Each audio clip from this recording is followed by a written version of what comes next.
All right, what's up, everybody? Thanks for clicking this video. Thanks for tuning into my channel. My name is Simon Hill, Black American from Louisiana, coming to you live from Budapest, Hungary.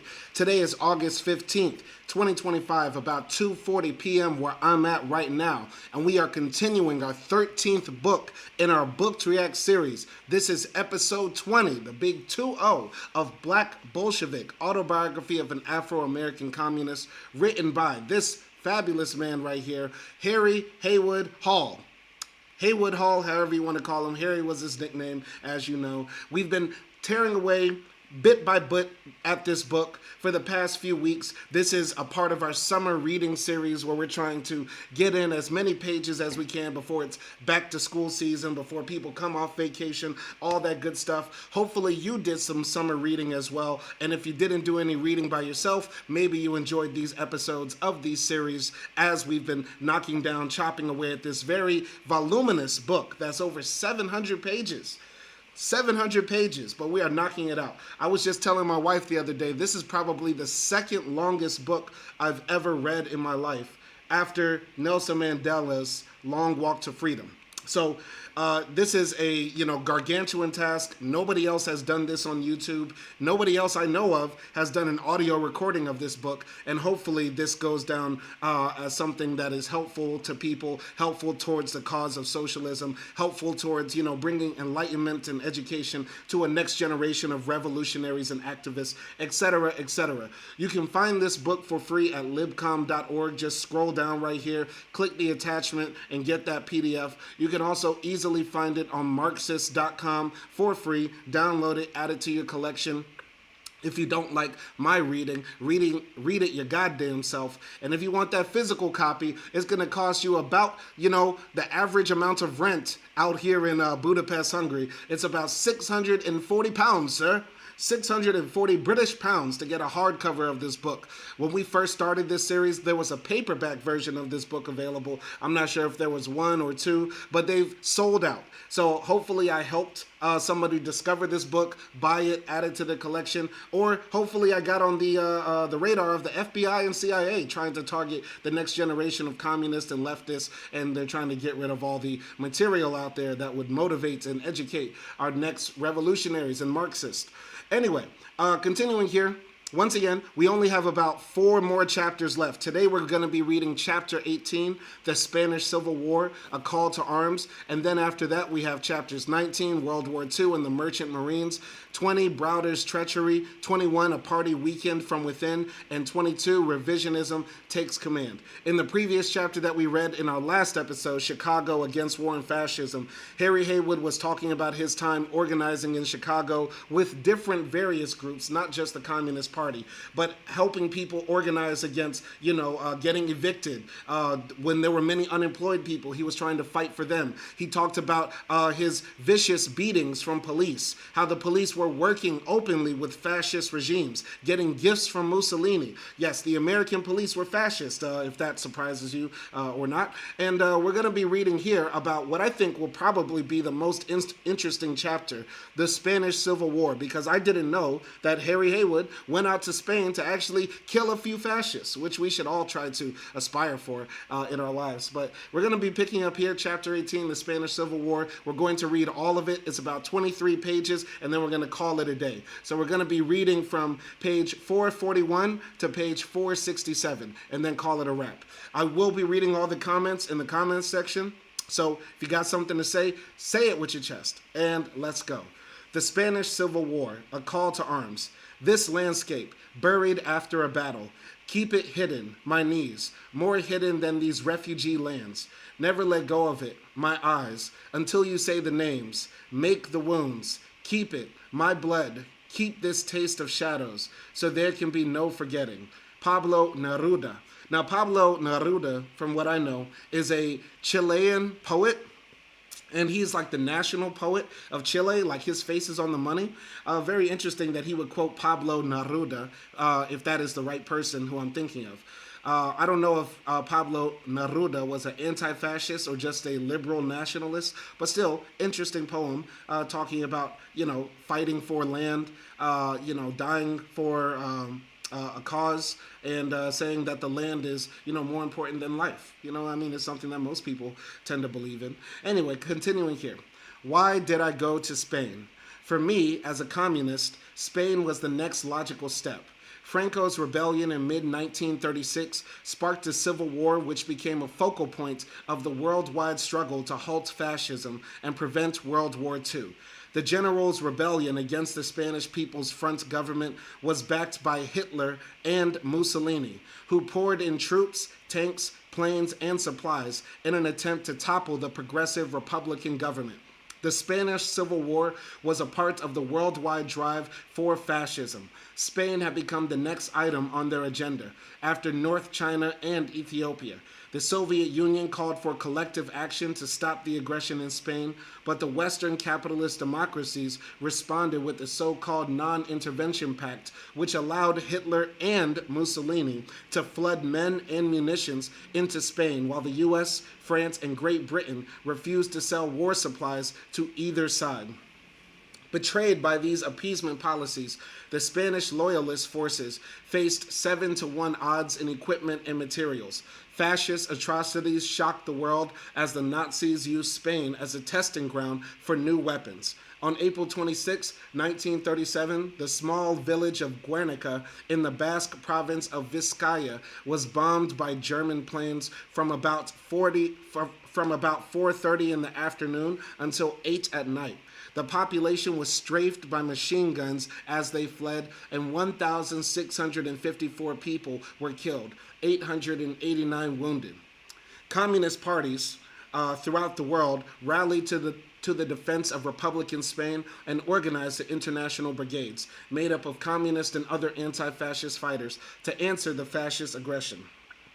All right, Nelson Moreno says the industrialists love fascism. Ain't that the truth? And it seems like also the liberal governments at the time loved fascism too, because as he said here, France, the US, and Great Britain basically said, we have a choice. This guy, Franco, overthrew a democratic government, and he wants to bring in fascism. And on the other side, there's anarchists and communists. We're not involved in the fight. There's two sides to the issue. There's good people on both sides. You know what I'm saying? So, yeah, the industrialists and capitalists love fascism. But so, let's keep it frank, liberals do too. Liberals are okay with fascism if the other choice is communism, anarchism, socialism, etc. Our party in the U.S. took up the call. It came during a time of deep domestic crisis and increasing radicalization of masses of Americans. We were already involved in the fight against domestic fascism, and we were developing a popular front under the leadership of communists. There was widespread support for Republican Spain. Over 3,000 Americans volunteers traveled there, making up the majority of the Lincoln and Washington battalions of the 15th Brigade. More than 1,500 died there. Those are true martyrs. Those are true heroes. True heroes. As another step in the fascist plan of world conquest, Spain made the threat of fascism at home more immediate. Although there were relatively few blacks, not more than 100 who volunteered for Spain, there was generally support and sympathy for the Republican cause in the black community. Already alerted to the dangers of fascism through the defense of the Ethiopia campaign, blacks played an important role in the movement to support Republican Spain, with the National Negro Congress and the Southern Negro Youth Congress adopting strong resolutions against fascist aggression and for collective security. As a black man, I was acutely aware of the threat of fascism. Blacks have always faced the most brutal, racist oppression in the United States, but fascism would mean a great heightening of the terror and oppression. I felt it was wrong to say that the conditions of blacks could not be worse under fascism.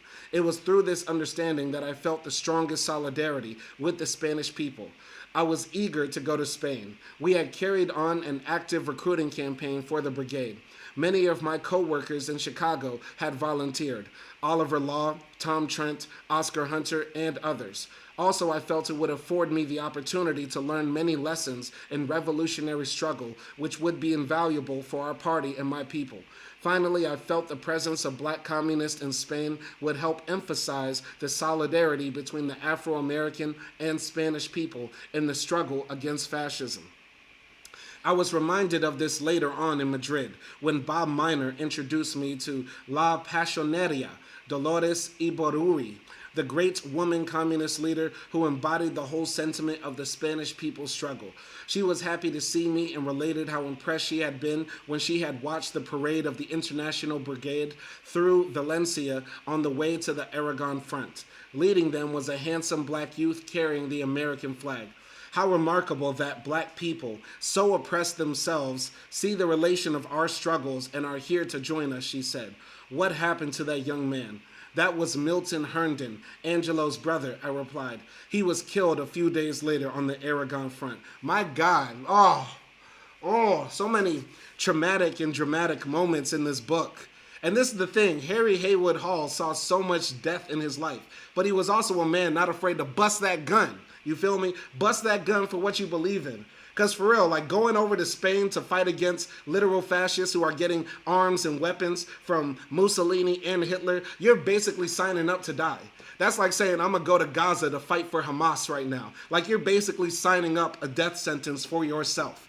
And yet these people believed in their cause so much that they said, fuck that. We willing to do that. We going to stand on business. Fuck them fascists. We going to take out at least one. Something we should all aspire to. Continuing here.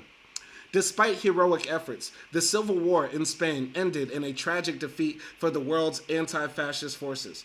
The death of the Spanish Republic emboldened the fascists and led, 6 months later, to Munich, the invasion of Czechoslovakia, and with that, the inevitable outbreak of the Second World War in which millions died. Nelson Moreno says, Black communist and fascist Spain is like playing on ultra nightmare difficulty. Hey, I love my guy Nelson Moreno, man. Funniest dude up in the chat. He is back. He is back, baby. Nelson Moreno ain't never left. He ain't never left. It's like playing Call of Duty on ultra nightmare difficulty. Black communists in Spain fighting the fascists. That's hilarious. That's hilarious. Let's continue, though. While the people's forces were defeated in Spain, their cause was not. The fascists could claim this initial battle, but the courageous example set by the Spanish people and the international brigades, even in defeat, inspired millions across the world to stand up to the fascist tide. In the end, it was fascism that was crushed and the people's forces that triumphed. Those who fell in Spain were the vanguard of the victory. See, that's a very interesting take on it. Basically, he's saying, like, look, the anarchists, socialists, liberals, whatever, that went to Spain to fight against the fascists, and eventually they lost. They were, their deaths were not in vain. They were martyrs for a larger cause, because eventually fascism was briefly defeated in the middle of the 20th century. We're now living through the resurgence of fascism throughout the Western world. But basically, he's saying, like, these people didn't die for no reason. Fighting against Mussolini, fighting against Franco, they were the first to fight and die in the line against Hitler and Mussolini, is essentially what he's saying. So let that be what it is. Let's continue here. Personally, I also suffered a defeat, a setback which would affect my life in the party for some years to come. My experience in Spain was short-lived, lasting only about 6 months. It and its aftermath, which I relate in the following chapter, focus on some of the more negative features of the international brigades, but they should not be allowed to detract from the overall epic struggle that Spain represented. I have not attempted to detail the political and military history of the brigades in Spain. This has been done in a number of books. Later in the winter of 1937, I raised the question of going to Spain with Browder, and he tried to dissuade me. I would be the highest-ranking member of the U.S. Communist Party in Spain and the sole member of the Politburo. He had been receiving reports about the problems in the brigade and probably questioned my ability to handle the job. I was persistent, however, and Browder brought it up before the Politburo, where it was reluctantly agreed upon. Within the next few weeks, the party took steps to strengthen its leadership in Spain and sent over several top organizers. Going here to the comments, Nelson says, history has been kinder to those who fought against Mussolini and Hitler. Interesting.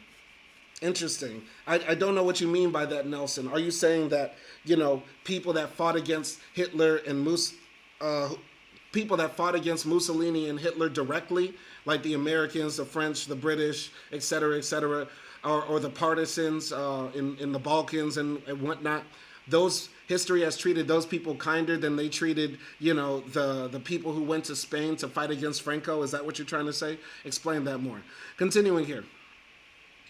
So we sailed for Spain on the Ile-de-France out of New York. Our large group of volunteers went through the usual charade of pretending not to know each other, just tourists meeting for the first time. The leadership group was composed of Bill Lawrence, Ed Bender of New York, and Dave Mates from Chicago, all old party functionaries whom I knew. The crossing was uneventful, and we docked at Le Havre, taking the boat train to Paris. At the headquarters of the International Brigade, Wood and his wife, Hermie Diamant. Hooswood headed the International Trade Union Committee of Negro Workers, which had been in Hamburg until Hitler's rise to power. From Paris, we went by train to Perpignan, near the Spanish frontier, where a local committee took charge. We were split up and lodged in a number of farmhouses outside the town. I was impressed by the strength of the anti-fascist forces, in which the local communists were the moving force. We were treated with great courtesy and hospitality by our hosts. Lawrence Bender, Mates, and myself were put up in the same houses to wait for our turn to cross the Pyrenees. While waiting, I had a bad attack of asthma. It was the allergic type, which I attributed to some ragweed in the vicinity. I had had such attacks before, and I assumed this would go away once we got out of the area. One night, at about midnight, we were roused and told to fall out with our baggage. We were to begin our march, and cars were waiting to drive us south towards the border. After about an hour's drive, we were pulled up near a river and got out. This apparently was an assembly spot. A number of comrades were already there, and others were arriving by car. We formed a column of probably 100 men, including several guides and a doctor. We marched towards the river, where we were told to strip and wade across. As I remember, the river wasn't very wide or deep, but once we were in, we found the early spring water was ice cold and chest high. We got to the other bank, dried off, put on our clothes, reformed our ranks, and began to climb. We were told to keep close, not to straggle, because of the French border guards. There were guides in front and file closers in the rear to keep us together so there'd be no stragglers. They set up a very fast gate. Okay, so it sounds like he's crossing the border illegally from France into Spain, which is hella cool, hella cool. Go in here. Nelson Moreno says, I'm saying history looks more fondly at those who fight against fascism in general. Yeah, I agree. In general, I mean, if we look at the Haitian Revolution, though, I don't know if people generally worldwide look at Toussaint Louverture and Dessalines as freedom fighters or heroes. You have to ask the question, why isn't Toussaint Louverture the only man to lead, a successful slave rebellion in history, period? That will never happen again unless they bring slavery back. And if they bring slavery back, that's going to be almost impossible to defeat because it will be technological in a way that we can't comprehend. But why isn't Dessalines seen as a freedom fighter around the world? Why isn't Toussaint Louverture, more venerated than George Washington, a man who held slaves? I look at, fighting slave owners as essentially the same thing as fighting fascism. I think the reason history generally favors those who fight fascism as we understand it right now is because, that was during the liberal world order when you could still credit the fight against fascism to white men. You get what I mean? You could still credit Stalin. You could still credit Churchill. You could still credit FDR. Generally there was a white face against fascism. But now as the white birth rates continue to decline and the whites, tend to start becoming more racist and white supremacists in their outlook, the fight against fascism will look a lot more brown. It will look a lot more like meat. You get what I'm saying? So that's the point I'm trying to make. But let me know what you think. Why isn't Toussaint Louverture, Dessalines, Gaspard, Denmark Vesey, Nat Turner, how come these aren't looked at, as men who are, freedom fighters who fought against fascism? You know what I mean? And all the other black men and women, what's his name? Zumbi. There was a guy named Zumbi in Brazil who fought against the slave masters and started his own maroon colony in the jungles of Brazil. Why isn't he seen as a fighter against fascism?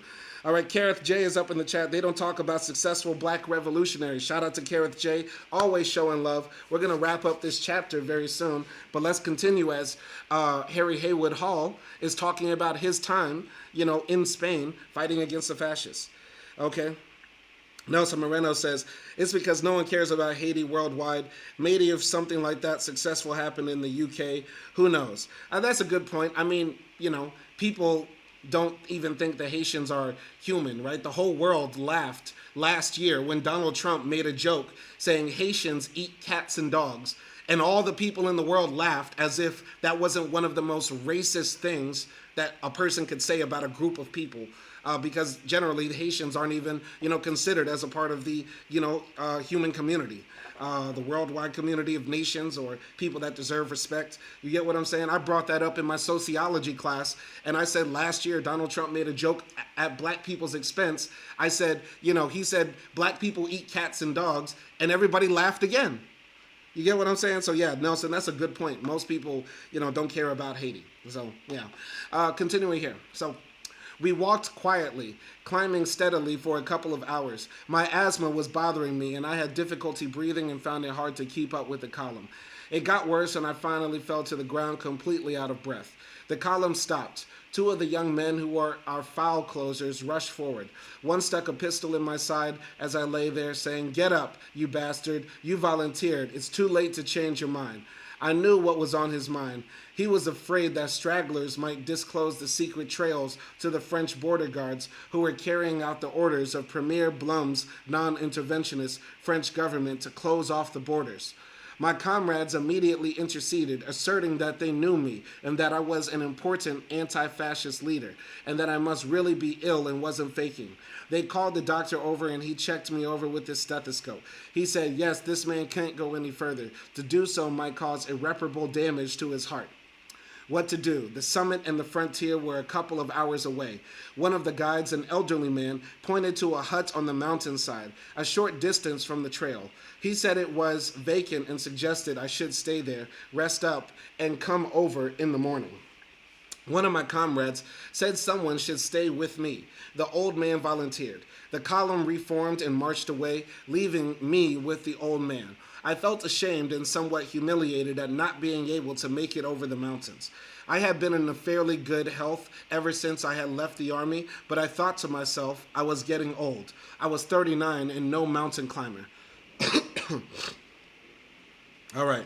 Nelson Moreno says that wasn't fascism. That was colonialism and human trafficking at a large scale. Okay, Nelson Moreno, I politely disagree with you. You know I love you, man. You my boy. Nelson Moreno, you are my boy. We have a parasocial relationship that goes both ways. You feel me? But I totally disagree. Colonialism is just fascism when it happens at the hands of white people to basically the rest of the world. How is fascism any different than colonialism? So the fascists, like the Nazis and Mussolini's Italy, basically said, we are a master race. Everybody should bow down to us. The resources of the country belong to a clique of people and we'll disperse it how we please, primarily to our people first. How is that any different than colonialism? When the Danish showed up in Western Africa and said to the Senegalese, we run this bitch, it's our spot now, the whites are on top, everybody else is below us, the natives who interbreed with us, maybe you'll be considered as us, but you're not really as pure as us, the wealth of the land belongs to us, etc., etc. Like, how is fascism any different than colonialism? Fascism is just colonialism when it happens to white people. That's really what it is. Human trafficking on a large scale. So what do we call it when, I don't know, the Nazis basically are, shipping people across borders into Poland to exterminate them or to work them to death?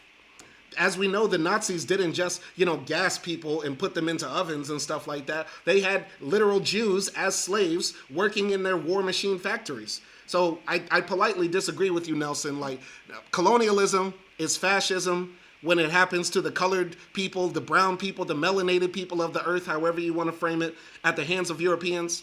And fascism is just when Europeans start doing it to themselves, essentially, right? is how I look at it. But tell me what you think. Anyway, Kareth J say they absolutely care about Haiti just as they care about Cuba and Venezuela.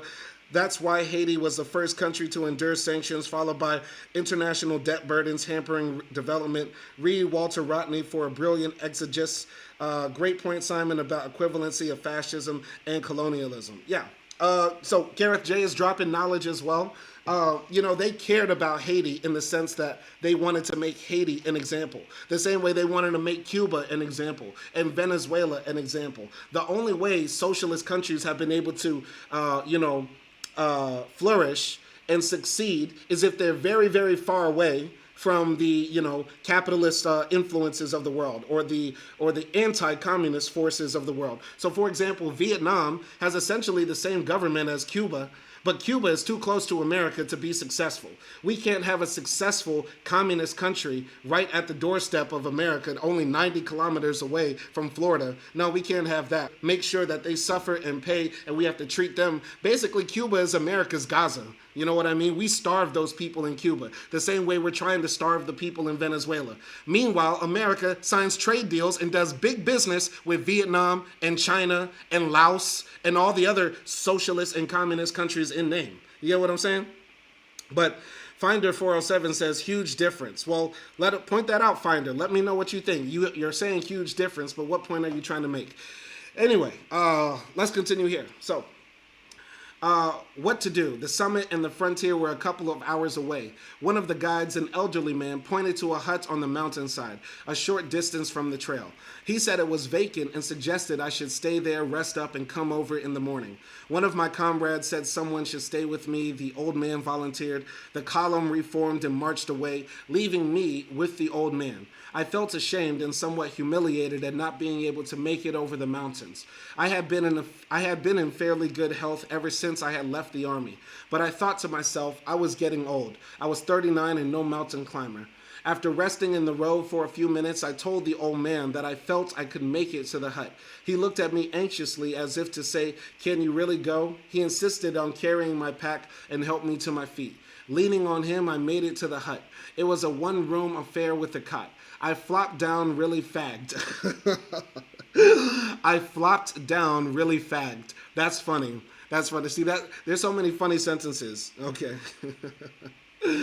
Anyway, I flopped down really fagged. He told me to get some sleep, that he was going down the mountain to get some food and would be back shortly. I gave him an incredulous look. You're going down there where we came from? Oh, that's nothing. I've climbed mountains all my life. After he left, I fell fast asleep and woke when the sun was bright in my eyes. There was the old man sitting beside me, waiting patiently for me to wake up. He smiled and produced some cheese and wine, which I ravenously attacked. That's so French. You wake up on a mountainside and an old Frenchman is feeding you cheese and wine. That's hilarious. I ravenously attacked the cheese and wine. He asked if I was ready to attempt the climb, that it was only a short distance and we would go slowly, resting whenever I was tired. He carried my pack. We reached the summit after a series of short hikes and pauses. There we met the guards of the loyalist Spanish Republic. Was Harry Haywood Hall the first black man to cross the Pyrenees since Hannibal tried to invade Rome? That thought just came to my mind. Because think about the image here. This black man is trying to cross over into Spain, and Spain famously has like a mountainous border between it and France. And here's this black man just by himself up in the mountains with this old French man trying to feed him cheese and wine as he crosses the border. All right. But continuing here. Where were we? So he attacked, So we reached the summit after a series of short hikes and pauses. There we met the guards of the loyalist Spanish Republic. They greeted us. The old man knew them. They said our comrades had passed through several hours before. They insisted we have breakfast with them. The old man remained. The guards told me to follow the road to the Figuereras, an ancient fortress now used as barracks for brigade volunteers. All right, gonna go to the comments section. Finder 407 says, you are lucky these countries seen Europeans. Technology, healthcare, agriculture, governance. These places were beheading each other for fun before Europeans arrived. They civilized the world. Guys, should we even entertain that? Should we even entertain white supremacist bullshit? Should we even entertain? I asked this question to Kareth J, Nelson Moreno. Should we even entertain white supremacist bullshit? Such as Europeans civilized the world. Yes, the people who were literally molesting their own children, having sex with animals, lived in dark ages for centuries, had empires crumble and fall where they all ran into tyranny and literally committed cannibalism upon each other, burned Jews at the stake because they thought they brought the black plague. Yeah, yes, those people are the civilizers of the world. I don't know how should we even entertain that. Should we even entertain it, or should we just let it go? I vote to let it go. I vote to let it go. Nelson Moreno says, because you can have colonialism without any race or nationalist identity. You can have colonialism without any race or nationalist identity.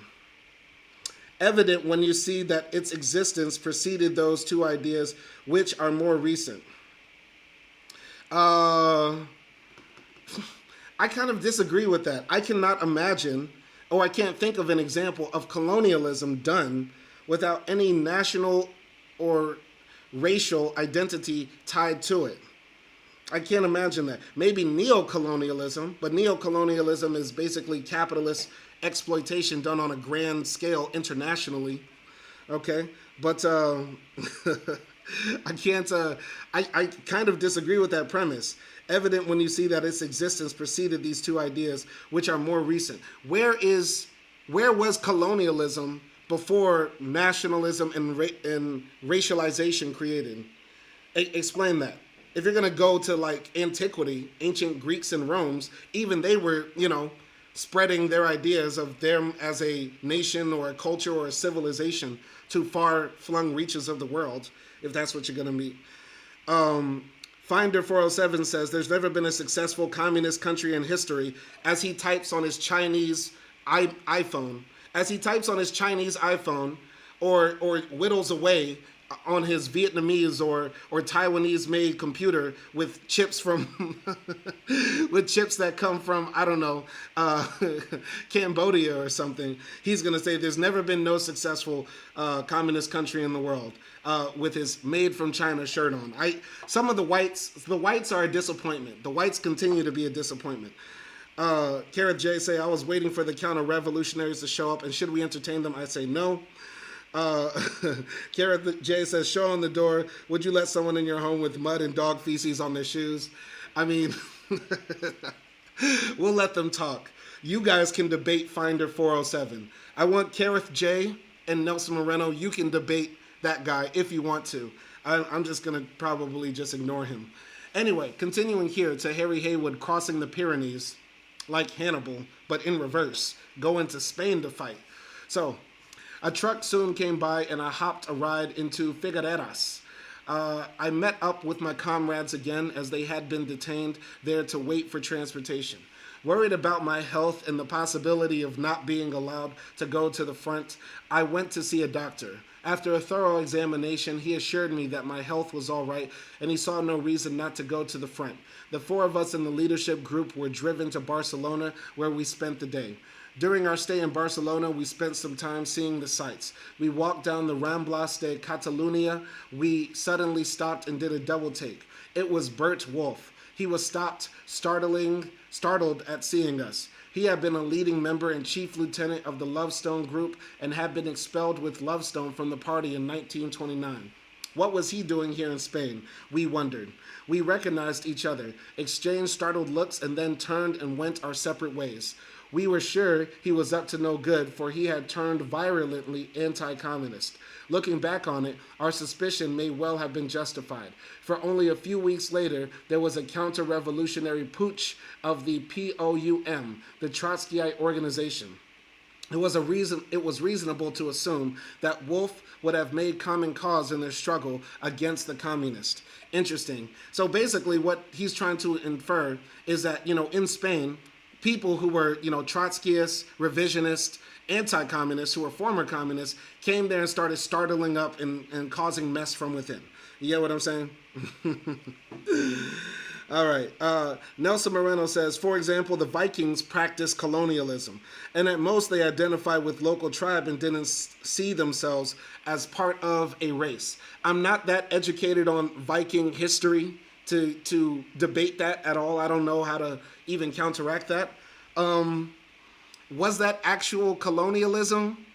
You know, if they were just, I think what they were doing was a type of mercantilism, like a type of raiding. Like, didn't the Vikings just travel to, like, you know, England and you know, northern Germany and, like, you know, Denmark and stuff, and just raid? They would just rush in from the shore on boats, capture women, take their jewels and their children, and then just run into the boats and, you know, laugh and drink. I mean, is that colonialism? I don't know. I mean, you might know more about Vikingism than me. I don't know. Anyway, Nelson Moreno also says, and there has also been religious colonialism, which have a different system of ideas than fascism or nationalism. Explain religious colonialism, because I've never heard of that. I've never heard of religious colonialism. Are you talking about the Crusades? Like, you know, the Christians trying to run to Jerusalem because they want to take it back from the Muslims, etc.? I don't know if that qualifies as a type of colonialism. I don't know. Okay. Kareth J says, I'm not debating lower level ops. And seriously, Simon, you remind me of Neferkare Dessalines on YouTube. I watch some of Neferkare Dessalines' videos. He's cool.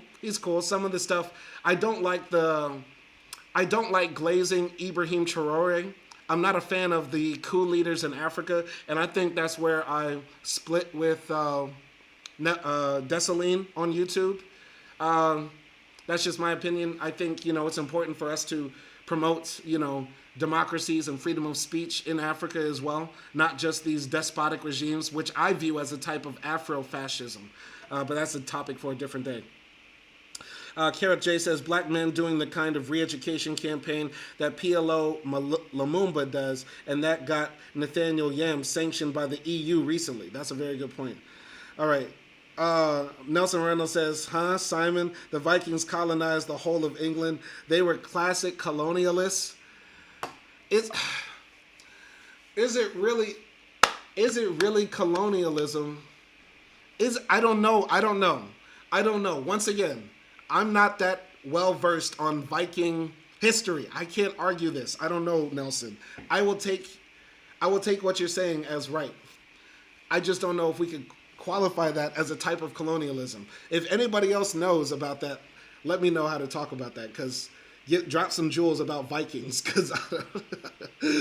But anyway, continuing here. So Harry Haywood is in Barcelona. So we left Barcelona and eventually arrived at Albacete, a provincial capital, now the headquarters of the International Brigades. There were 5 international brigades. The 11th, chiefly German, called the Thalmann Brigade. The 12th, chiefly Italian, known as the Garibaldi Brigade. The 13th, mainly East European. The 14th, chiefly French. And the 15th, composed of Americans, French, Belgians, and Balkans. The 15th, due to the later predominance of Americans, was often incorrectly called the Abraham Lincoln Brigade. At this time, all the brigades were under the political command of a triumvirate based in Albacete. André Marty, leader of the famous French Black Sea Mutiny and member of the political bureau of the French Communist Party, was a commander.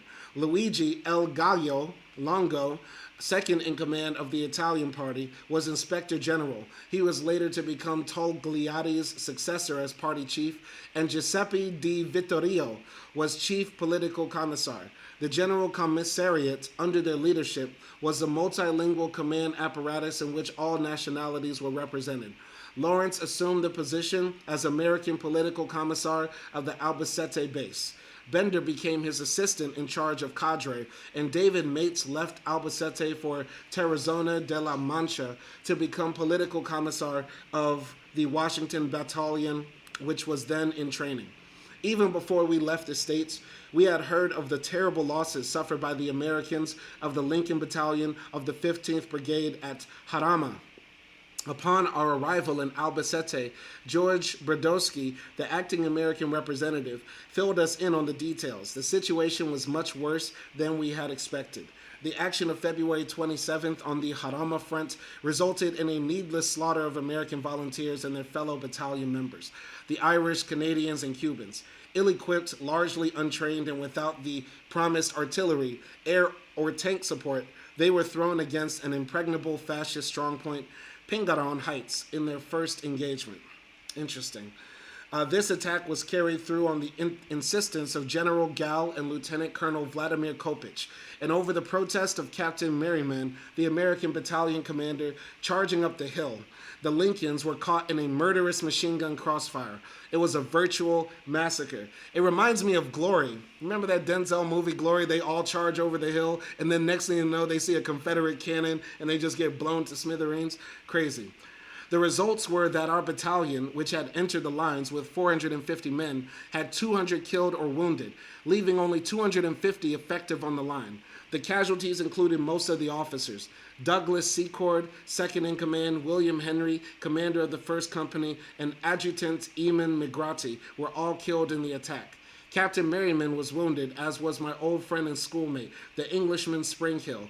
Springy was an assistant to brigade commissar, and along with Merriman had led the assault. My good friend from Hyde Park, our YCL organizer Tom Trent, was also killed that day. Horrific. Anyway, going to the comment section. All right. Nelson says, Simon, come on. They were ruling England for their own kingdoms, and the modern British have trace DNA of them due to centuries of colonialism. I don't know if we could call that colonialism. It just sounds like the Vikings just moved on over. It's like the spreading of people. That's like saying like Africans colonized the world because we, were the first people to like, spread all throughout Asia, throughout Europe, throughout North America, South America, Polynesia, Australia. Like, did black people colonize the world by that logic? Because it sounds like to me, from my understanding of history, the Vikings just sort of like spread out, right? It didn't seem like colonialism. Colonialism is like when one nation controls another nation, extracts resources from that subjugated nation, and also sort of imposes laws and imports its culture, maybe even says that its culture is superior to the subjugated nation's culture or civilization. You get what I'm saying? That, to me, is how I define colonialism. What I understand from the Vikings is that they just sort of moved there and mated with the local people. You get what I'm saying? I don't know. Vikings colonized England. It was similar in manner to which the Mongols conquered half of the world. They conquered, colonized, and assimilated into the ruling class. Okay, V.S. Detter and Nelson Moreno, I will take your word on that. I don't know what point you're trying to make, though, but I'll take your word on that. I am not familiar with Viking history. I don't know how we're talking about a black man in Spain fighting against fascism, and somehow we end up talking about Vikings. It seems like the whites want to center to themselves and everything. But I appreciate all of your passion for insisting that the whites were victimized too. The whites were victims too. But I would still say the Vikings did fascism to the English then. If y'all are making the point that the Vikings colonized England and that they were colonizers too, then that's a type of fascism, a type of proto-fascism. The same way we would look at the ancient kings and queens and monarchies and empires of the past and say that's a type of proto-fascism as well. Okay? All right. So continuing here into the comments, I'm going to go to Carrot J. It's apparent that Traoré and the Sahelian alliance are different from the Putschis you cited because they made French troops leave. Unlike Mobutu and the Belgian military, don't take their word and don't let them distract you. Okay, Kareth, I hear what you're saying. My thing is, though, I think it's important for us to be able to have freedom of speech. And right now in Burkina Faso, in Mali, in Niger, you can't just say, fuck Ibrahim Traoré. You can't say fuck Ibrahim Kassetti or Assetti, whatever the guy's name. You know what I mean? I'm still pissed off that they locked up Mohamed Bazoum. You know what I mean? Because at the very least, the people chose him. And a bunch of guys in Toyota pickup trucks just ran into the Capitol and have locked this man in a hotel for the past 2.5 years. I'm still mad about Mohamed Bazoum, and I'm not even from Niger. You get what I mean? I think us being able to have freedom of speech. I get that it makes us feel big and bad and cool as black people to say, yeah, fuck the French. We kicked out the French. Yeah, we're going to take our resources back. Yeah, strong black men in military garb with, funny looking hats and camouflage suits make us look big, bad, and tough on the world stage. But what about our freedoms?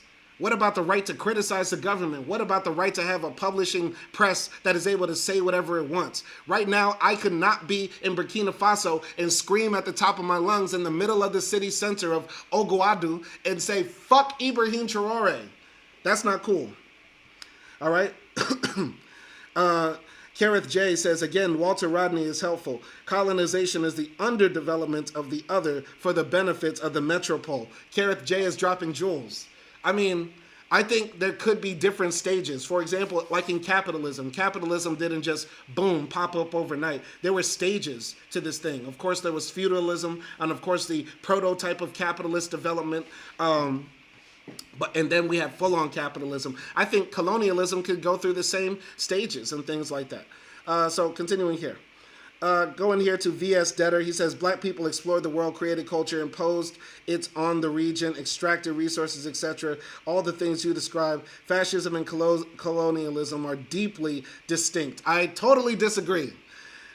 V.S. Detter, I totally disagree. Black people explored the world, created culture, imposed it on the region. It's so funny hearing a suspected white supremacist, entertain the out of Africa theory. I'm so confused.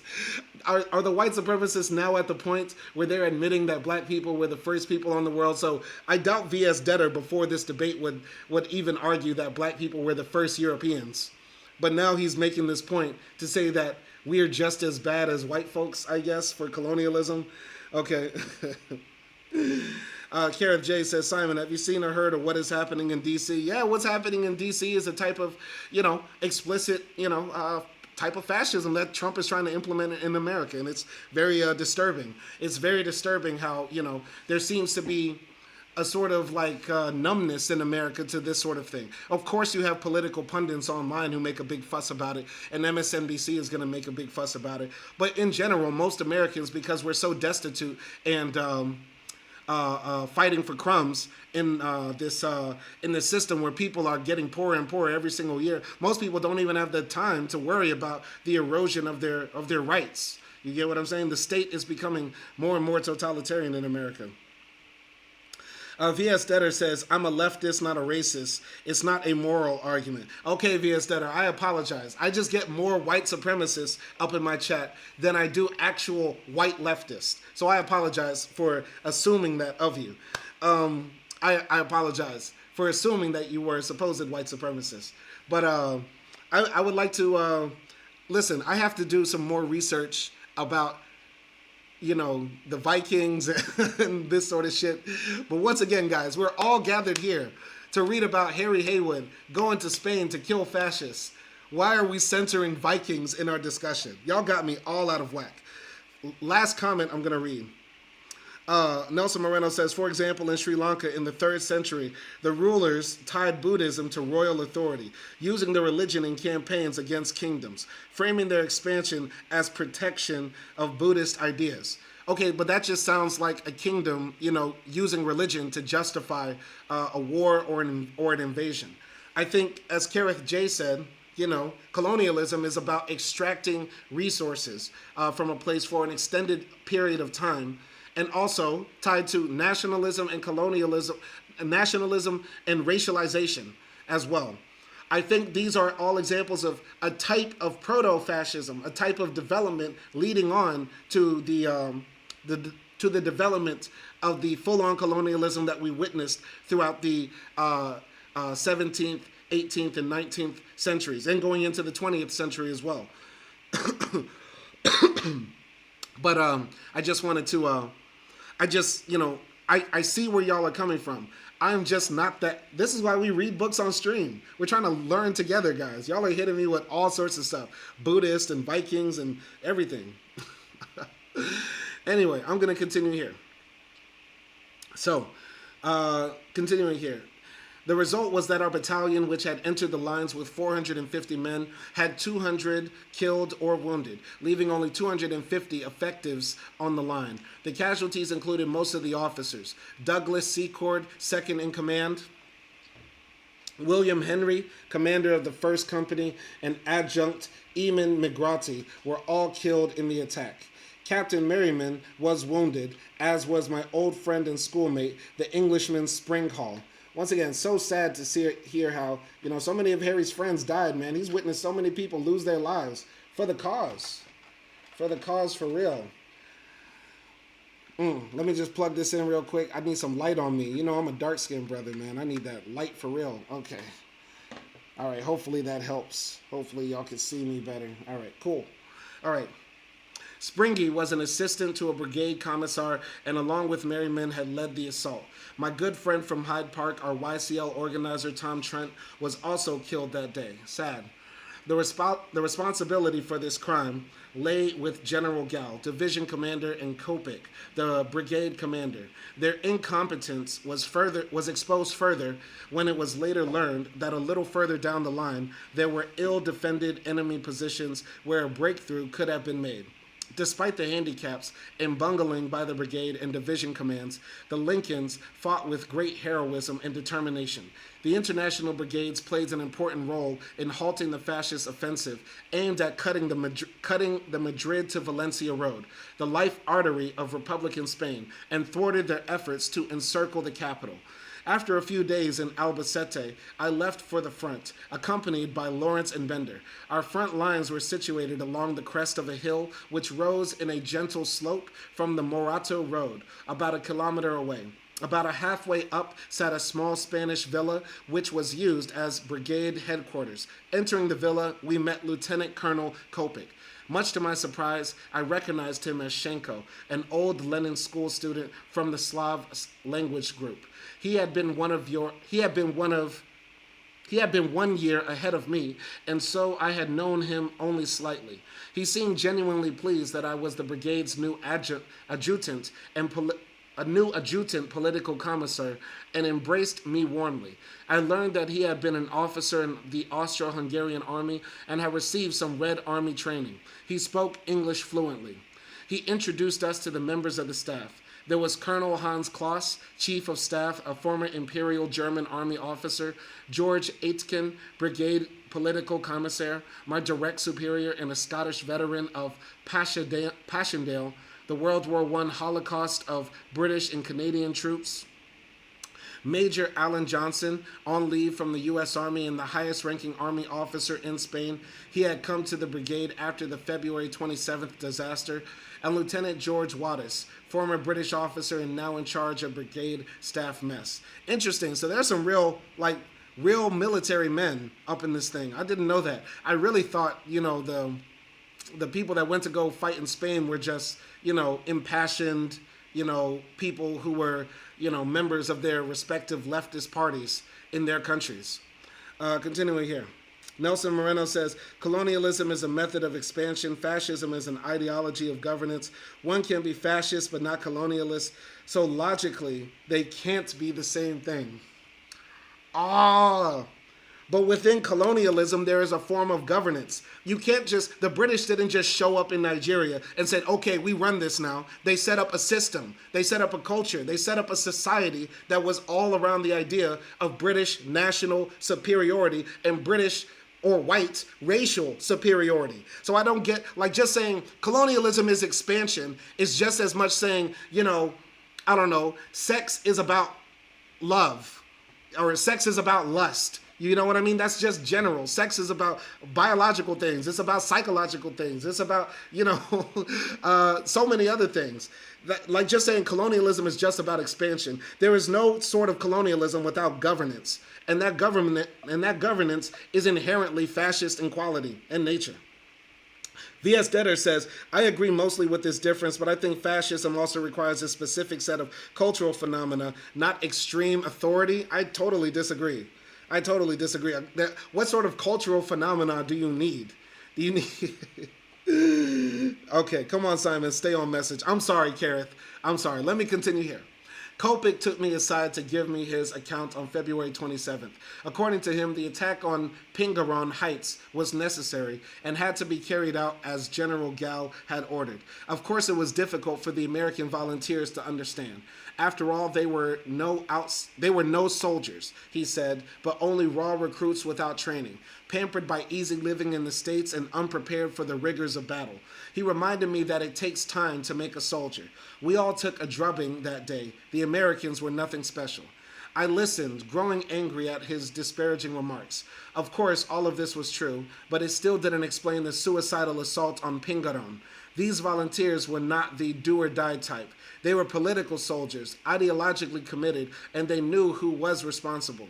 Kopik's account amounted to a disparagement of the American effort and a complete denial that the command was an error. So Harry Haywood is saying here, like, yo, these generals who, should know better, basically led these young, idealistic men to their death in a needless assault that resulted in them getting machine gunned down and half of their regiment wiped out. You get what I'm saying? So Harry is pointing the blame at them and saying, like, listen, the soldiers you're talking to are not just stupid guys. These are not stupid grunts. These are, unfortunately, well-read Marxists.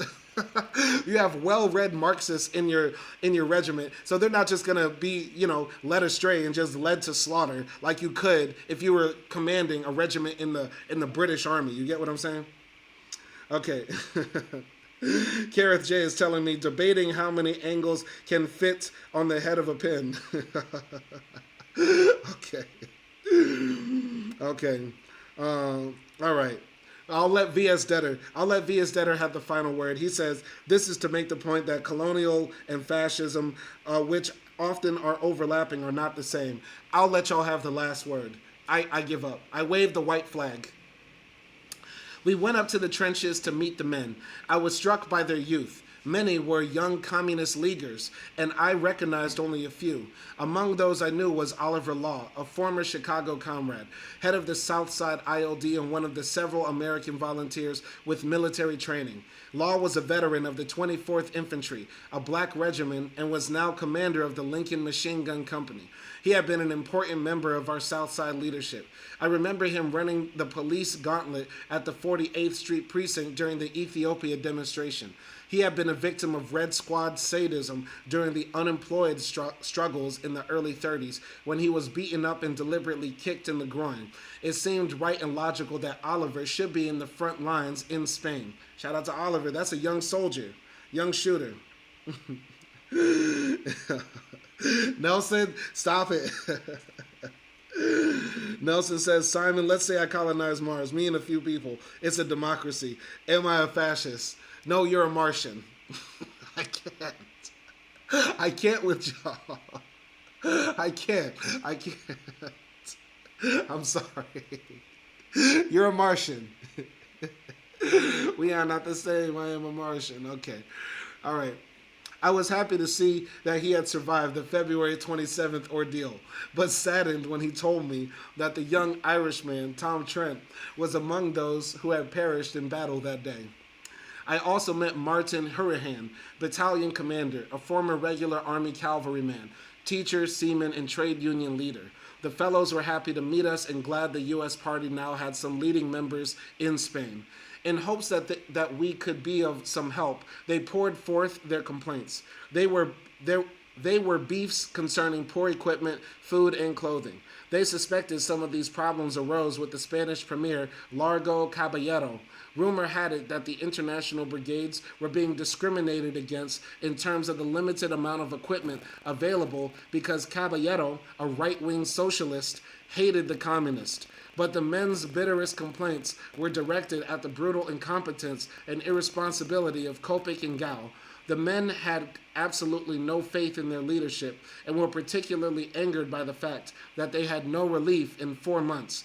They wanted adequate American representation on the brigade staff. I then spoke with Alan Johnson. He was very impressive and struck me as a first-rate officer, a graduate of the U.S. War College who had been a regular Army captain assigned to the Massachusetts National Guard. Though he arrived at the front after the Jarama battle, He felt the men's complaints were justified. He was particularly outraged at what he considered to be the incompetence of the brigade and division leaders. He felt that they had failed to exercise common sense. His opinion was that something had to be done, at least the removal of Coppic, because the colonel had lost the confidence of the men of the Lincoln Battalion. Lawrence Bender and I talked it over and agreed that something had to be done. The two of them returned to Albacete and made an appointment with Marty's adjutant, Vidal. He was sympathetic and advised us to return in 2 weeks. We returned, and he explained that it was impossible to remove Coppic. Vidal assured us that the men would be given relief, new weapons, clothing, and equipment. Also, the brigades would be reorganized and divided into 2 regiments with Chapayev to lead the Slavic group.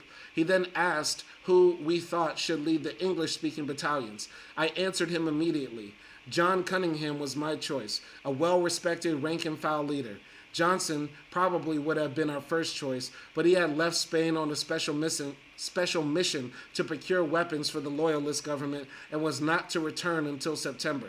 Vidal agreed and asked if I would be Cunningham's political commissar. I accepted. Vidal also explained at this point that we would be drawn back from the front for a long-deserved rest, though not right away, and the plan would be implemented at that time. So basically, they're trying to reorganize the battalion. You know, the men feel like they were led astray, especially after that wicked battle where like half of them were gunned down to death. And so, yeah, Harry Haywood is like basically describing like what was really happening behind the scenes, you know, in the Spanish Civil War on the leftist side. There was some infighting, but it sounds more like poor leadership, poor management of these people that were willing to give their lives for this cause. Going to the comments, V.S. Detter says, I worry for your country and what it will do to the world. Good luck. Yeah, I worry about that too, V.S. Detter. I worry about that. But I'm out here in Budapest, Hungary. So I don't know if Hungary is going to have an effect on the world, though Hungary does have a very important place in the EU for constantly blocking all sorts of things that can get done to, you know, make the situation in Ukraine better, make the migrant crisis better, if you want to frame it as such. But yeah, America is washed. America is cooked, as the kids say. Continuing, these changes will be an important victory for our men, but I unfortunately paid far too little attention to the possible repercussions. I had made an enemy of Coppic. Our battalion was pulled back for a 2-day rest at Alcalá de Benares. We were to take part in the May Day celebrations. At this time, Steve Nelson came up to the brigade. I only knew him slightly, but he had a reputation as a veteran communist organizer and a leader in the eastern Pennsylvania anthracite coal mining areas. When I met him, he relieved Fred Lutz as commissar of the Lincoln Battalion. Shortly thereafter, on May 5th, Bob Miner came over as a representative of the Politburo for a short inspection tour. We filled him in on the events with Coppic.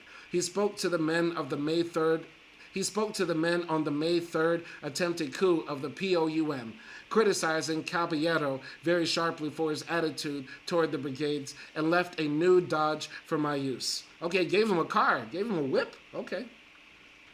In the middle of May, I accompanied Al Tanz, brigade supply officer, to Valencia on a matter of supplies, and we learned more about the coup. At that time, the Popular Front government was in a crisis as a result of the POUM action. Caballero had been hesitant to take military measures against the counter-revolutionary coup. His stand lost him the government, and he resigned on May 16th. A few days later, we heard La Pasionaria speak at one of the big halls in Valencia. She stated the position of the communist. I went to hear her with Langston Hughes and Nicolas Guillen, the black Cuban poet. I had heard great oratory before, but never anything like hers. She appeared to me tall and stately. She spoke in a calm manner with few oratorical flourishes, hardly raising her voice. It was a damning bill of particularities, detailing the crimes of the Trotskyist POUM. She described how under their leadership, the anarchist uncontrollables had set up a dictatorship of libertarian communes in Aragon, where they were strong. Now, instead of agrarian reform for the benefit of the peasantry, they had imposed forced collectivization, this in the midst of a bourgeois democratic revolution. You could win the war but lose the revolution was their slogan. She went on and detailed how they had refused to build the People's Army and kept the arms in the rear, preparing for an uprising against the Popular Front government. Libertarians can't trust them. Can't trust them. She charged fascist infiltration and collusion with Franco's agents. Finally, their activities culminated in the May 3rd coup, which left the Aragon front wide open to the fascists.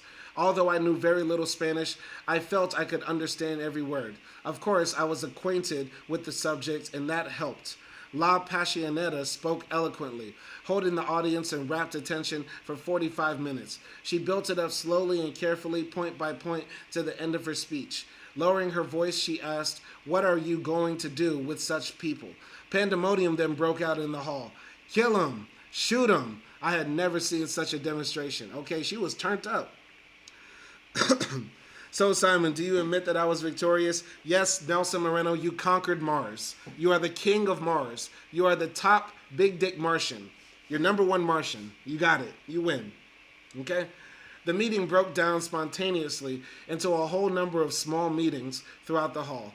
People were bringing it down to their local situations, taking the lessons from her speech. She stood poised and calm, waiting for the commotion, which lasted 15 minutes to subside.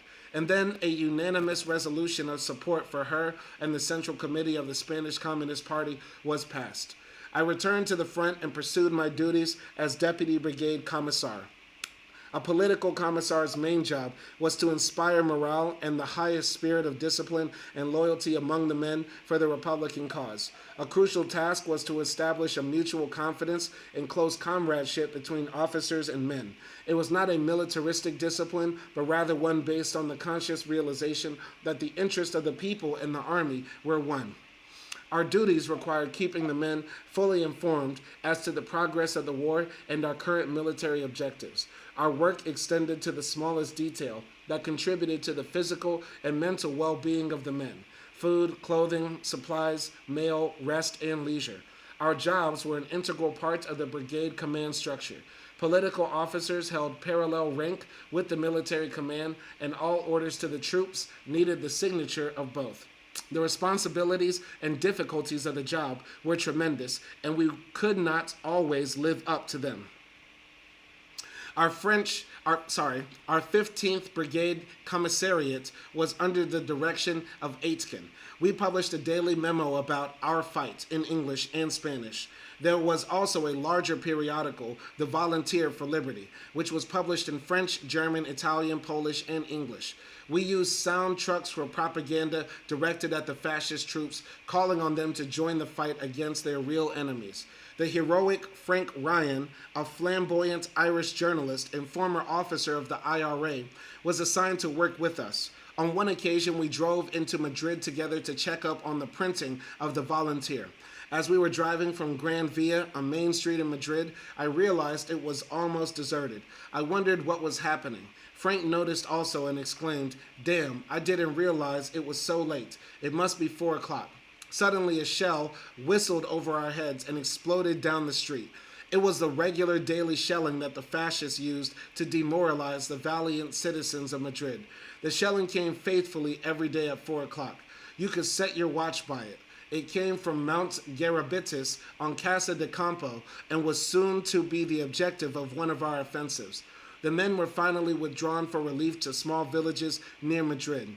The reorganization plan was put into effect and the men were given new equipment and clothing. After a few weeks' rest, our brigade was given orders to move to the new front. Our first objective was Villanueva de la Canada, a well-fortified town on the Brunet Road. On the road to Villanueva, we passed many of the listers and campesinos, crack troops of the Loyalist army, lined up by the side of the road ready to move out. We realized this was to be a major battle. Okay, so this is action. This is real action. This is some gangster shit right here. Quick water break. Get some water. This is scary. He's describing these fights more vividly than he's describing, his time fighting in World War I. You know what I mean? And it's so crazy how so much has changed for his life in 20 years. Like, if we go back to chapters 2 and 3, he's a young man fighting, for the U.S. government with a bunch of black soldiers in France. And then fast forward about 20 or 25 years later, here he is in the middle of the Spanish Civil War as a, top level leader of the Communist Party and also a, high ranking member of the Loyalist cause. Very interesting stuff. We met with stiff resistance and became pinned down. The British battalion in the 15th Brigade circled to the west to cut the road leading south to Brunet. They crossed just to the right of us under machine gun cover, directed by Walter Garland, the young black commander of a machine gun company. Garland had been seriously wounded at Jarama and, after recovering, was sent to the brigade training camp at Tarazona de la Mancha, where he assisted in the training of the Washington Battalion. He served as acting commander until he left for the Brunet front, at which time he was relieved by Merriman. I had made my way to the rear behind the lines to look over our positions. As I approached Garland's machine gun company, he shouted a warning.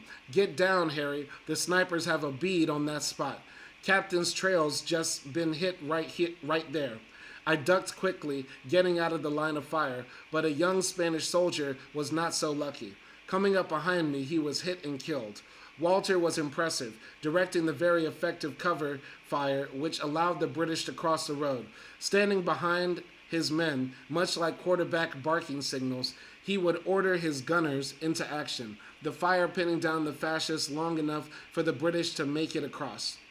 Our Washington Battalion was under orders to move straight ahead for a frontal attack on the town. The town was very well fortified, and we faced heavy machine gun fire. Our only orders were to keep advancing. This we did, but very slowly. At one point, Martin Hurrihan, adjutant to Cunningham, and I witnessed a suicidal charge by our cavalry in which they suffered terrible losses and were forced into a wild, disorganized retreat, nearly overrunning our position. Shaking his head in disbelief, Hurrihan, an old cavalryman himself, asked, "Did you ever see anything like that? How's cavalry attacking such a fortified position?" Yeah, that was silly. That's crazy. I think the worst thing about, going into war is seeing some people be so dumb and lose their lives over stupid shit. Like somebody saying they want to be Rambo, want to be Schwarzenegger, you know what I mean? And then they just end up getting gunned down and they get other people killed too. That's got to be the worst. Thank God I never joined the military. I could have been to Iraq or Afghanistan. Thank God I didn't. Anyway, Hurrihan was severely wounded later that day in the final assault on Villanueva. Our attack proceeded very slowly, and it wasn't until early evening, after being pinned down the entire day in the sweltering heat with little water, that we forced the fascists to withdraw and we were able to seize the town. But this delay was to have serious consequences, for it gave the fascists time to figure out our objective, to begin concentration of their troops and material on the Mosquito Heights, the highest point in the area. Our offensive had lost its element of surprise. In town, I found Cunningham's headquarters. He had moved in with the British battalion, which was now on our right flank. Immediately, he informed me that we were moving out. Moving south down the Brunet Road, we soon encountered the horrible sight of the bodies of women and children lying in the road, as well as the bodies of members of the British battalion. Among those latter, I recognized Brown, a member of the British Central Committee and formerly of the Lenin School. He had been a political commissar of one of the British companies. What had happened? A group of fascists fleeing the town had seized some women and children as hostages, forcing them to march in front as a shield against the British fire. Horrific. Horrific. The fascists have no shame, using women and children as human shields.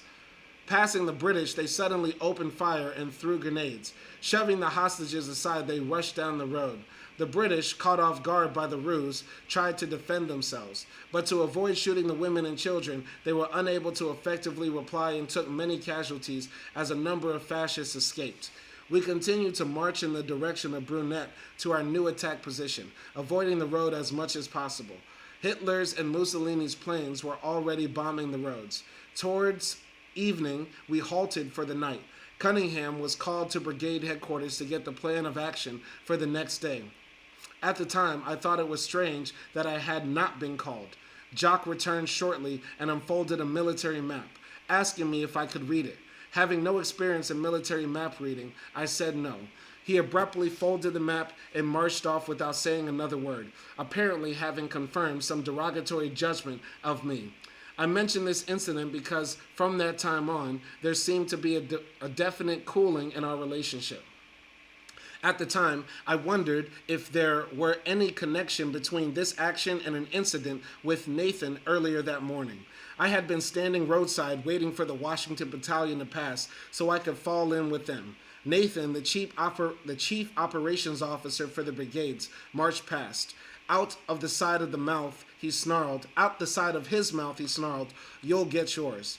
This came so suddenly and so threateningly that I was taken aback. I yelled after him, "What did you say?" But he kept going without looking back. Now, putting these incidents together, I began for the first time to suspect that the hand of Colonel Kopik was at work, that he had begun lining brigade staff up against me in order to even the score. Basically, he's saying like, yo, because he took Kopik's job, the guy that got a lot of people killed, a few months earlier, a few pages ago, we read about that. He's saying like, okay, Colonel Kopik still has friends on the inside that are trying to sabotage Harry Haywood's role in here. And also, it seems like, the left was a lot disorganized. They were very disorganized here fighting in the Spanish Civil War. Continuing here. The next morning, we were to be in position. I had only a general idea of the action. I knew our immediate objective was Mosquito Crest, the dominant ridge in the area in the foothills of the Guadarrama Mountains, overlooking Madrid. If we took the hill, the fascist position at Mount Garabitas, from which they shelled the city daily, would be outflanked and untenable.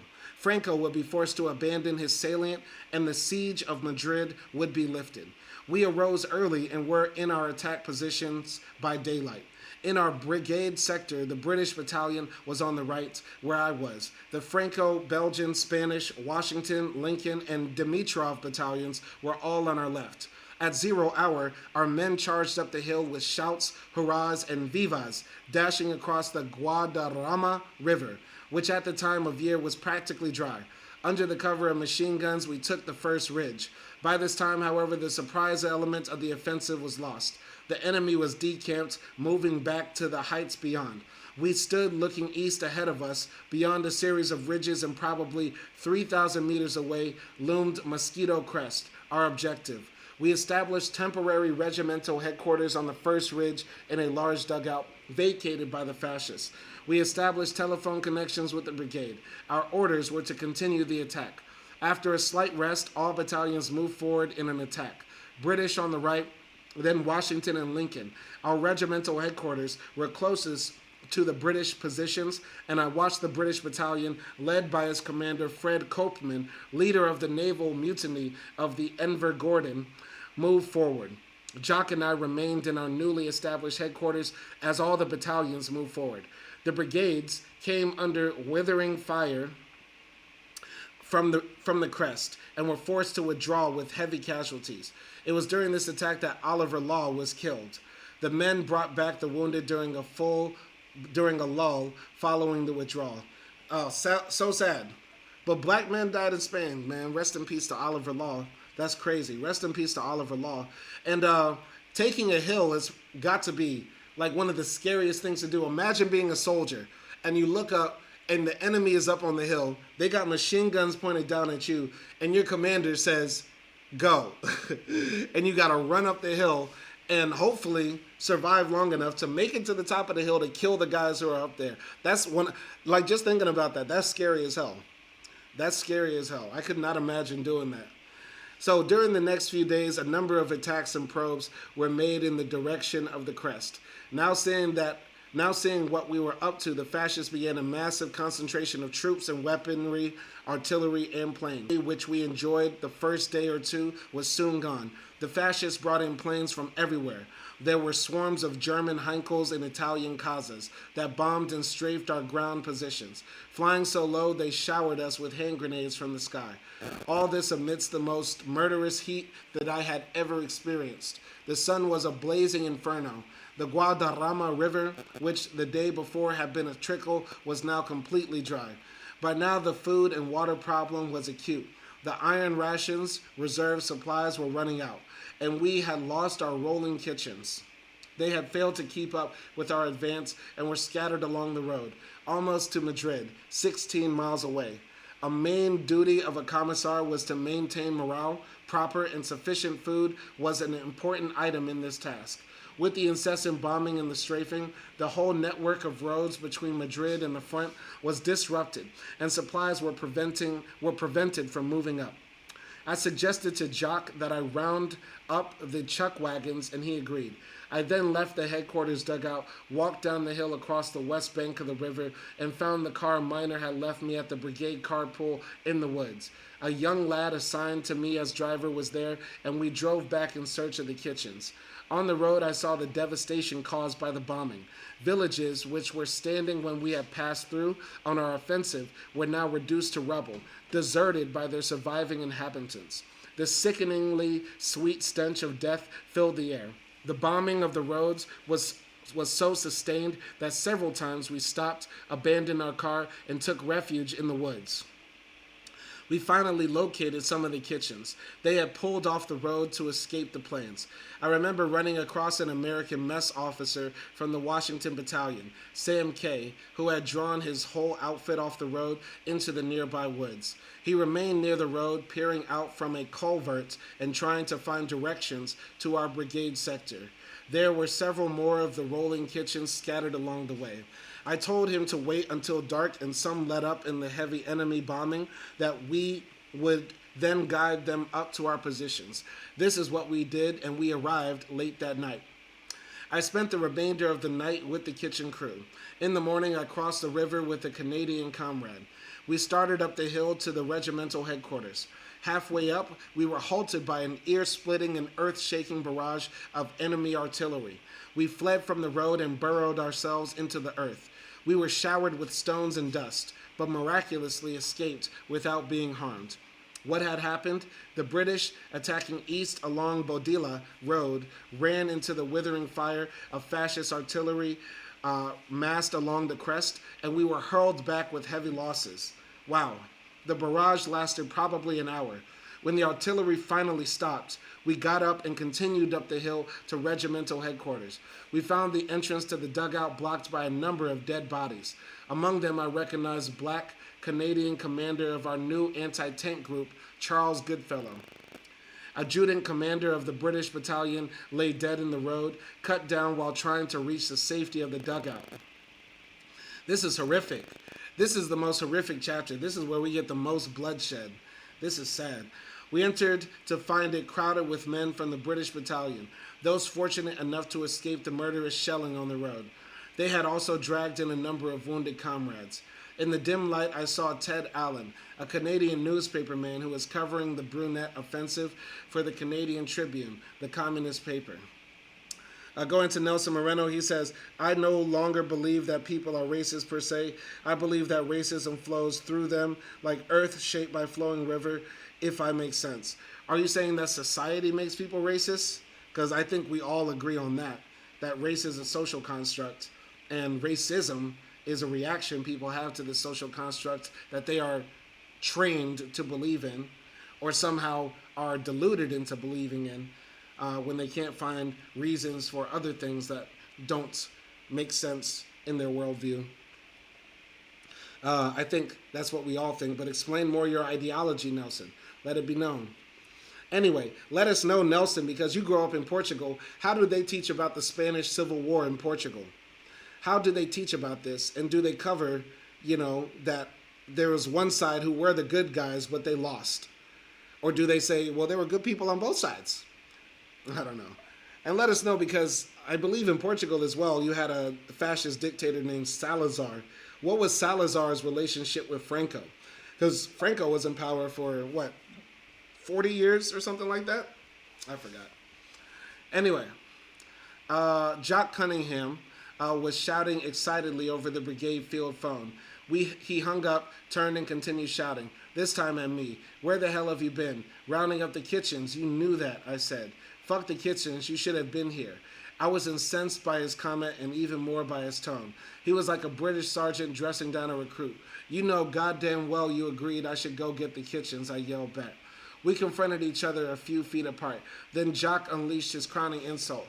"Aw, fuck off. You're no good anyway. You're scared now." Furious, I started towards him. Ted Allen, sitting close by, jumped up and rushed between us. "Take it easy, Harry," he urged. "This can't be settled now in the midst of battle. You'd better go back to the brigade and settle this later." I turned and walked out to the dugout, the confrontation over. I made my way down the road towards the river. The main shelling had stopped, and there was desultory fire. Walking down the hill, I thought over the events that had led up to this confrontation with Jock. Again, I sensed the fine hand of Colonel Coppock behind the whole matter. There had been the incident with Major George Nathan. Our relationship had been cordial, but now I was to account for his actions on the road up to Villanova. Then there was the fact that I hadn't been called into the operations meeting and the map incident with Jock that followed. Something wasn't right. As I neared the river, engrossed in thought, I ran into Coppock. He could see from my expression that I was troubled. "What's the matter?" I asked eagerly. I told him about the argument with Jock. "I told you those guys were no good, but you sided with them against me," he beamed. "What are you going to do now?" I told him. I was on my way back to see Steve Nelson. I found Steve at the Lincoln Battalion headquarters. He had his own troubles. The Lincolns had also suffered heavy casualties. Oliver Law had been killed. Law's adjutant, Vincent Ucera, an ex-Marine officer, had left his post without permission and had been dismissed from the battalion staff by Steve and the other officers. Nelson now assumed command of the battalion. I informed him about my quarrel with Jock. His opinion was that I couldn't be settled then in the midst of battle.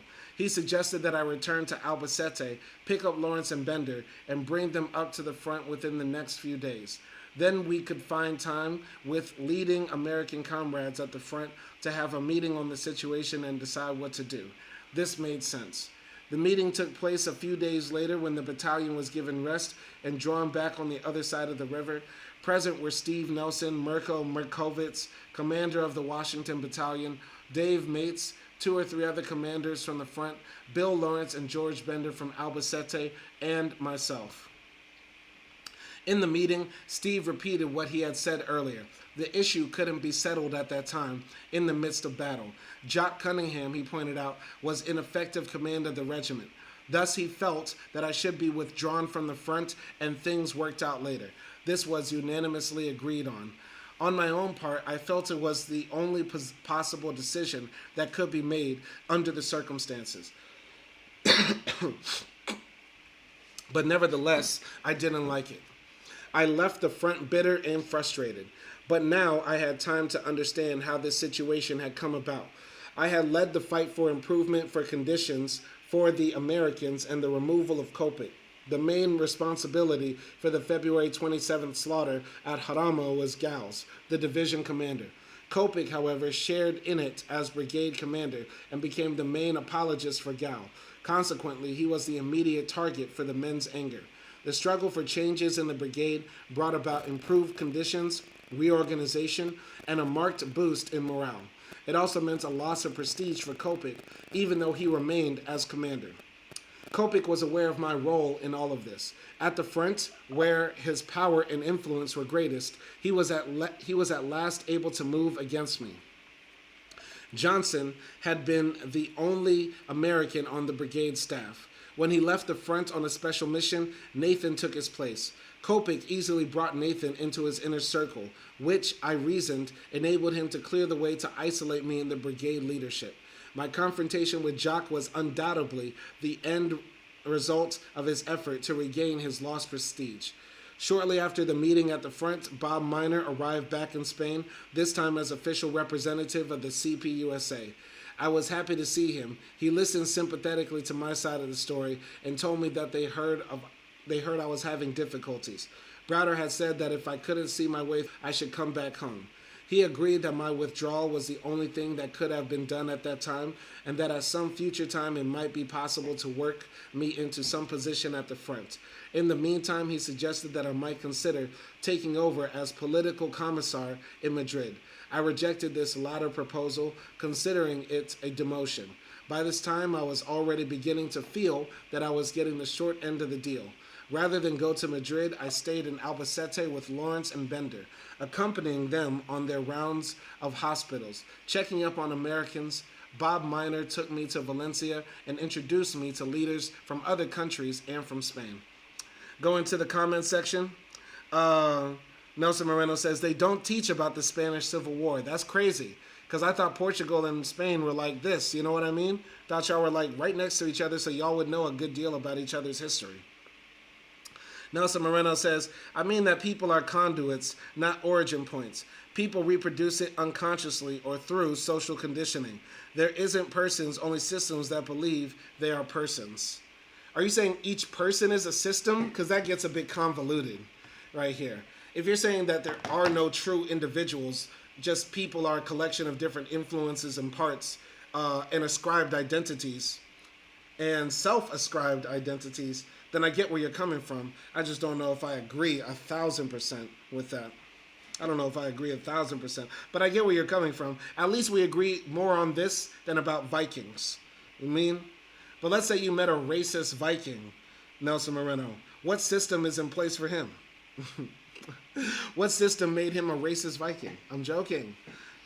Continuing. The Battle of Brunette ended on July 28th. Of the 360 men in the British battalion, only 37 were left on the line. Wow, they lost a lot of men. The remainder were either killed or wounded. The Franco-Belgian battalion had 88 left. The Dimitriovs had 93 left from 450. Only 125 Spaniards remained effective out of 400. There had been 2 American battalions with a total of 900 men. Now there were 280 effectives who were merged into one battalion.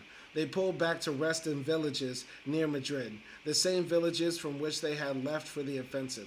Officers killed included Nathan. A number of volunteers were given extended leaves to return home if they wanted. Among those repatriated were Jock Cunningham and Aiken. There was now, for the first time, an American ascendancy in the brigade. Although Kopek remained commander, Steve Nelson replaced Aitken as political commissar. Merriman, now a major, became chief of staff, replacing the German Colonel Kloss. Gall was dismissed. Johnson returned to command the training camp in Tarazona. The brigade went on to Teruel and then to Aragon front. It became clear to me that after all this reorganization, all of which passed me over, there was no place for me in the brigade. Miner raised again the question of repatriation, and I agreed.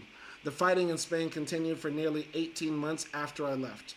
The Internationals fought many more battles, and their heroism and fighting spirit became legendary. But loyalist Spain was not able to overcome the military superiority of the fascists, a condition forced on it by the Non-Intervention Pact. On March 28, 1939, Madrid fell, ending the 3 years of bitter fighting. Republican Spain was clearly a victim of the Western imperialist policy of appeasement. The fascist victory in Spain was another step toward World War II. I left Spain bitter and frustrated. I was disappointed that I had not fully anticipated, nor was I able to overcome the difficulties encountered there. It was for me a personal crisis, but nothing compared to what I was faced with on returning home. Very sad. And this is why I said yesterday, that this book to me feels like a long, extended tragedy.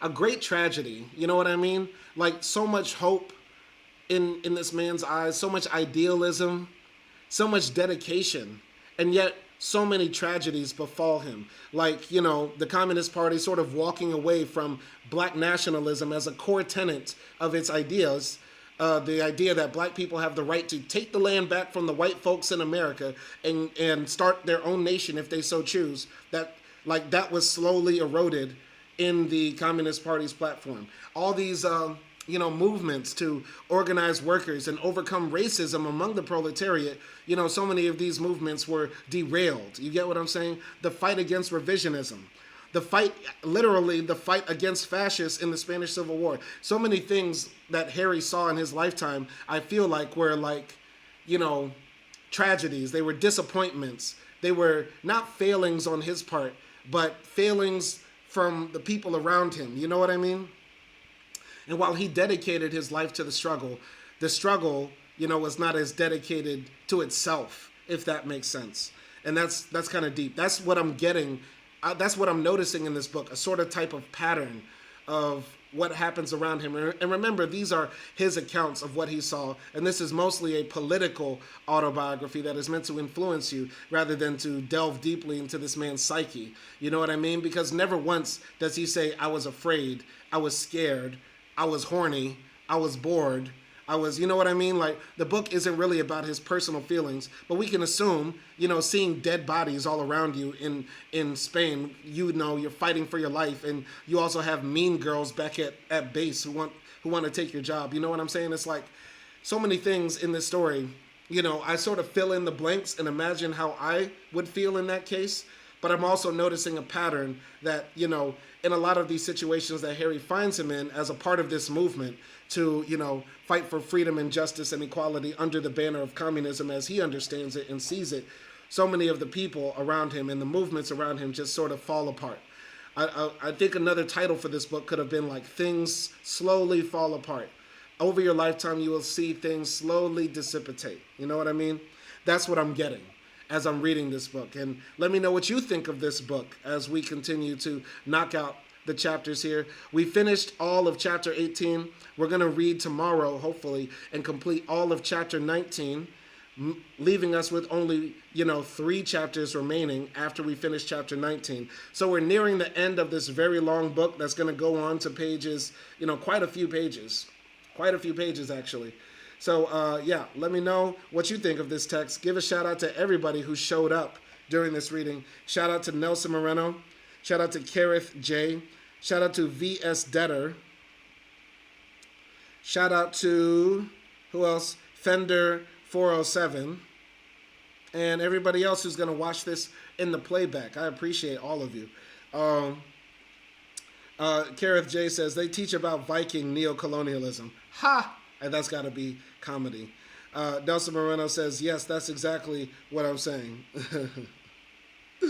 Okay, well, I get what you're saying, Nelson. I appreciate you showing up, Nelson, and everybody else who did. Y'all be easy out there. I got to go back to work. Got to go slave for the white man now. Got to go slave for the white man because reading books on live doesn't pay the bills.